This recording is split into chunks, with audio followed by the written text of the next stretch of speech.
கிர்ணிப்பழம் juice அழகாக எடுத்து ஸ்பூனில் எடுத்து சாப்பிட்றலாம்.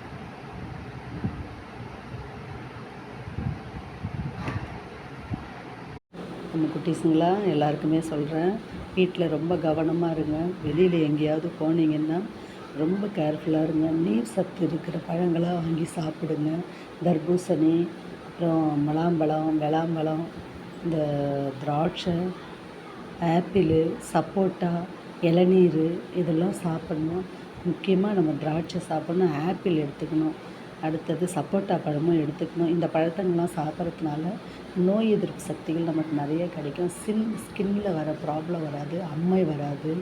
அதனால் தயவு செஞ்சு வீட்லேயே இருந்து வெளியில் போகாதீங்க. நிறைய தண்ணி குடிங்க, சரியா? சப்போட்டா பழம் சாப்பிடுங்க, ரொம்ப நல்லது.